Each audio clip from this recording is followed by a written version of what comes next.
markette olan bütün sukarikleri karıştırıp tadına bakacağız. Elimde gördüğünüz içinden mayonez çıkan sukariktir. Pendirli xrustim. Krevetkalı xrustim. 20 qəpik olan fanat. Benim en sevdiğim kebablı sukarik. Bəs sizin en sevdiğiniz sukarik hansıdır? Yorumlara en sevdiğiniz sukariki yazın. Döner dadıyla. Marketteki en ucuz 20 qəpikli sukarik. Adikalı dana etli. Kebablı ve ketçuplu sukarik. Kalbasalı ve ketçuplu sukarik. Kebablı xrustim. İndi elimizle karıştırırıq.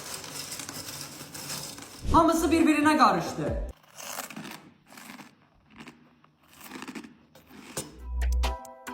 Abone olmayı unutmayın. Sukariklerin bir yerde halı gözlediğimden daha dadlı oldu. Ayrı ayrı her birinin dadına YouTube videomda bakmışam. Aşağıdaki linke tıklayarak izle.